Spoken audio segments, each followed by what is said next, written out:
सब लोग जानते हैं कि माननीय प्रधानमंत्री जी का जो संकल्प है सबका साथ सबका विकास, ये बजट हमारा उसी लक्ष्य को समर्पित है। ये बजट विकसित भारत की दिशा में बढ़ता हुआ महत्वपूर्ण कदम है और इसमें विकास के जो 4 इंजन हैं उन चारों को फोकस किया गया है। ये विषय है कृषि, एमएसएमई, निवेश और निर्यात। इन चारों को केंद्र में रखा गया है। बजट में गरीब, युवा, किसान और महिलाओं पर ध्यान केंद्रित करते हुए विकास के उपायों को प्रस्तुत किया गया है। पहला इंजन है, पहला विषय है कृषि, किसानों की समृद्धि का संकल्प।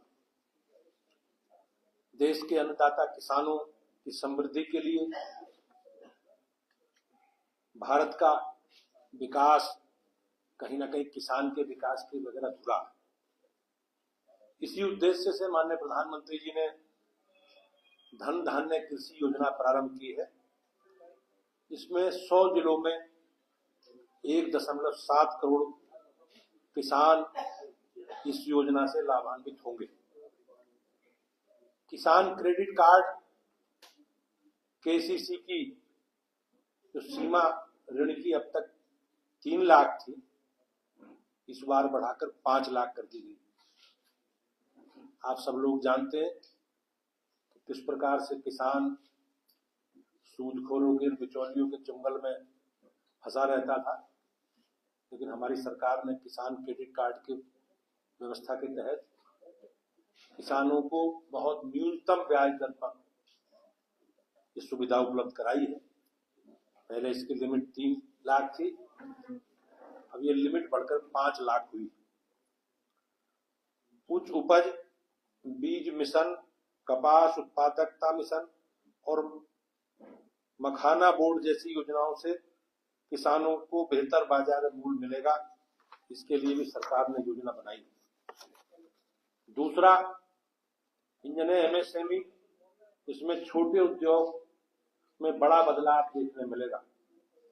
देश का हर छोटा उद्योग, हर स्टार्टअप भारत की नई अर्थव्यवस्था की नींव रख रहा है। सूक्ष्म उद्यम क्रेडिट कार्ड के तहत 10 लाख एमएसएमई को 5 लाख तक की ऋण सुविधा उपलब्ध कराई जाएगी। चमड़ा, फुटवेयर उद्योग में 22 लाख नए रोजगार सृजित करने का लक्ष्य निर्धारित किया गया है और 1.1 लाख करोड़ का निर्यात का भी लक्ष्य तय किया गया है।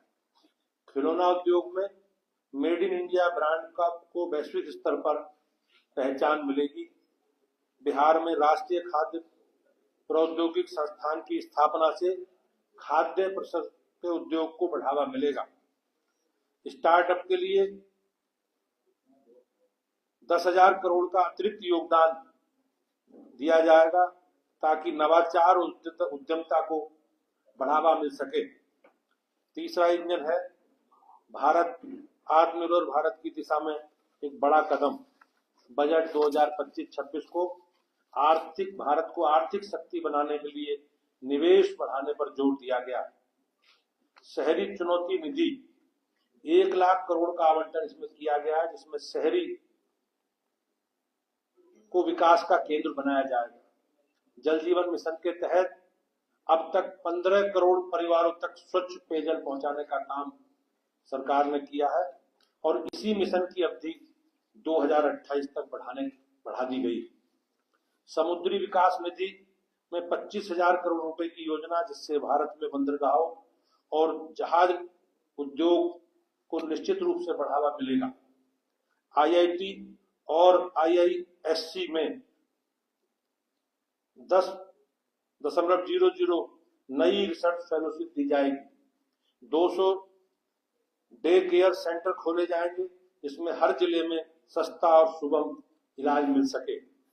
परमाणु ऊर्जा मिशन 20,000 करोड़ के निवेश से 2033 तक 5 स्वदेशी छोटे मॉड्यूलर रिएक्टर विकसित किए जाएंगे। उड़ान योजना के तहत 120 नए हवाई अड्डे बनाए जाएंगे और बिहार में ग्रीनफील्ड एयरपोर्ट विकसित किया जाएगा। चौथा इंजन है निर्यात का। भारत को वैश्विक शक्ति बनाने की पहल के तहत मेक इन इंडिया नीति के तहत अब पूरी दुनिया में अपनी छाप छोड़ रही है।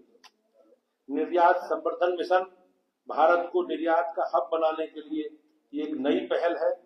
एयर कार्गो के लिए भंडारण की सुविधा बढ़ाई जाएगी, जिससे कृषि और खाद्य उत्पादों को तेज निर्यात किया जाएगा। देश में करदाताओं में मध्यम वर्ग को राहत देने का एक बड़ा काम इस बजट में किया गया है। देश के करदाताओं के लिए बजट निश्चित रूप से राहत लेकर आया है। अब तक 12 वर्ष तक 12 लाख तक की वार्षिक आय पर कोई आयकर नहीं लगेगा। टीडीएस की सीमा भी 2.4 लाख से बढ़कर 6 लाख कर दी गई है। 36 जीवन रक्षक दवाओं को कस्टम ड्यूटी से छूट दी गई। सामाजिक कल्याण और समावेशन हमारा लक्ष्य है। सबका साथ, सबका विकास और सबका विश्वास और सबका प्रयास। पीएम स्वनिधि योजना के तहत स्ट्रीट वेंडर के लिए 30 लाख तक का यूपीआई लिंक क्रेडिट कार्ड दिया जाएगा। 50.00 अटल टीचिंग लैब्स बनाई जाएंगी ताकि सरकारी स्कूलों में नवाचार को बढ़ावा मिल सके। 10,000 नई मेडिकल सीटों के साथ चिकित्सा का विस्तार होगा। शिक्षा के क्षेत्र में एआई के केंद्र स्थापित किया जाएगा, जिसमें 500 करोड़ रुपए की लागत से विकसित होगा।